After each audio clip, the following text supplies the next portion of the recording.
And if I'm lying, damn it, ask your man.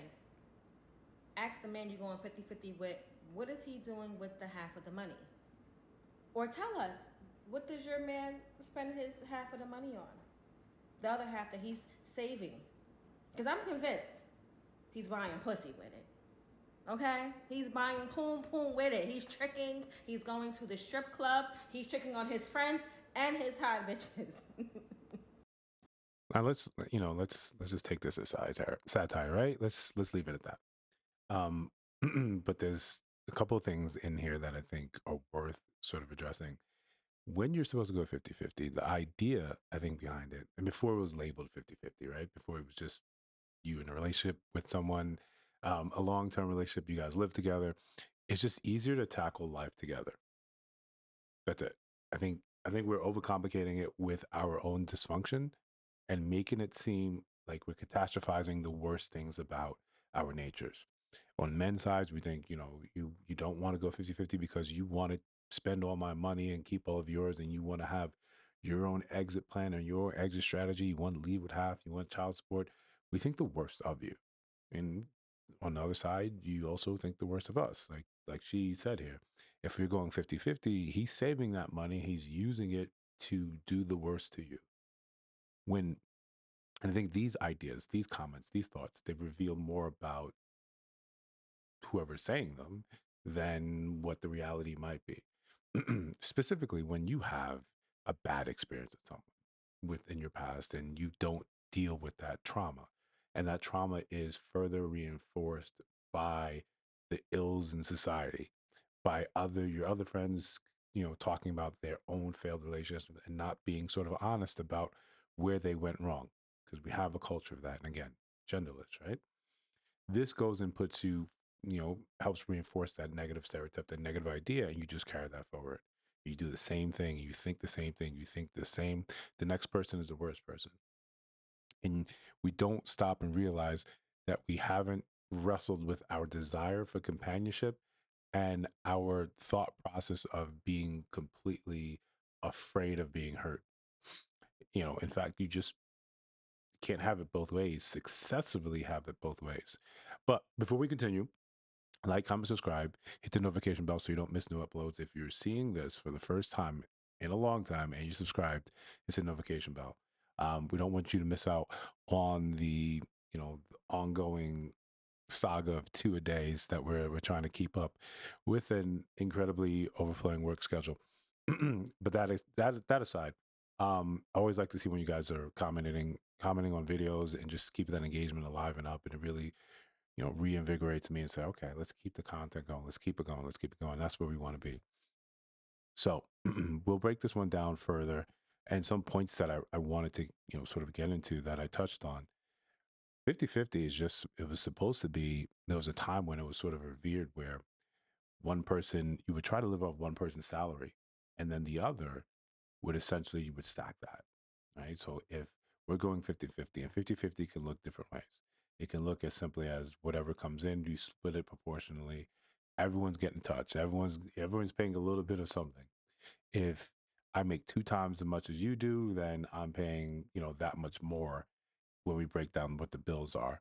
Or 50-50 can be, you take care of your own personal bills. I take care of my own personal bills. I have these things I take care in the house, and usually the bigger items, especially if the man is making more, which statistically usually is the case. He'll take care of, say, the mortgage or the rent, and maybe some of the utilities you'll take care of. You guys can split groceries or alternate on groceries, depending on what the disparity is.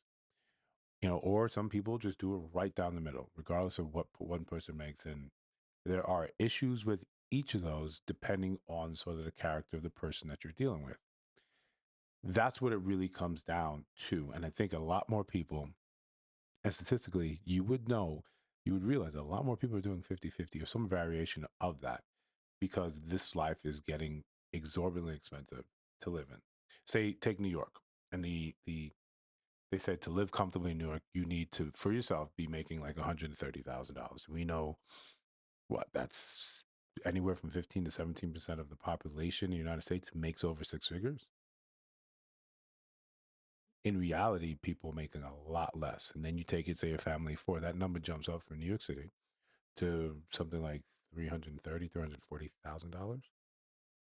So if you're thinking that there's just going to be, there's a magical trove of men that simply make that much money to take care of you themselves, and you just don't have to do, you have now this ticket to this super soft life where you're taken care of and it's a life of luxury. That's just statistically not happening. I'm saying it doesn't, not saying it doesn't, but we never want to model our lives after what may happen, what could possibly happen. We try to model lives at what is likely to happen. That's that's just kind of how we introduce science into, future planning. What might happen if her in her past, if men were stepping out and paying for other ladies or strippers or or the 304s with money, that'll color the vision. And again, we're thinking of satire, right? Let's give her the benefit of the doubt. It's not really necessary for this video. Yeah, we'll give her the benefit of the doubt. If in your past that has happened to you, that colors how you look at things going towards the future. And if you don't settle down and put down that baggage, you continue to think that. And that'll continue to color how you view most things. And again, this is not just about relationship. This is about life. How you look at things and how you catastrophize and you think the worst scenario. We all know plenty of people that continually think the worst thing going to happen. Before, when I was thinking about getting into real estate, and in one form or another, I've always been in real estate, just never in that sort of professionally like I'm doing it. And we can get into that, maybe in a live or a different type of video. But when I would talk to other people around me, black people, we have this idea, we have this point of view, this that it's all gonna go wrong. We look at the things that could go wrong, and we already putting that forward to say, don't do that because people don't pay their rent and you're going to have to struggle to do fight with this, and yes, when that happens it's scary, but it's typically the blip, especially when I'm looking at the people in my life that are renters. And most people, especially in New York, people just want to be left alone. People want to do what they have to do and be left alone to their own devices. When I learned that when I used to ride motorcycles, and you know when you're illegally white lining, most people get out of the way. Most people may not wish you well, but they actively don't wish you harm. So, yeah, when we see the accidents, it feels big. It feels like this could happen all the time. When we see plane crashes, helicopter crashes, we're like, oh my gosh, it's so unsafe. But statistically, most people pay their rent. Most plane rides are safe, right? It's just when things go bad, they go bad big, and we think that is the reality. And we move forward with that. But imagine if you watched a heinous plane crash. And when they happen, they're terrible. There's usually no survivors, but now you won't get on a plane.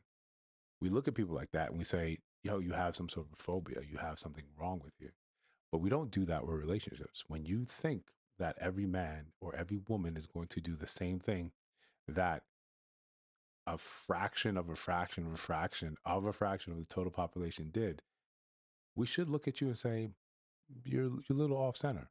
You're a little off. But we don't. We just nod and we say, "Yep, that's why I do this. That's why I do this." And it's a dangerous. It's not so dangerous, but it's a lonely way to sort of exist.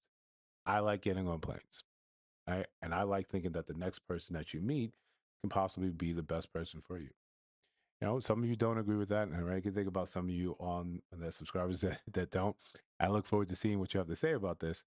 But again, I think the exchange is always good, right? The exchange in the comments is always good, and I thank you guys for that. So if you see a video right here on your screen, go ahead and take a look. Let me know what you think. Click, click, click, click. And if you're hearing the sound of my voice right now, you haven't subscribed. Come on, come on. You're not enjoying yourself? I'll see you in the next one.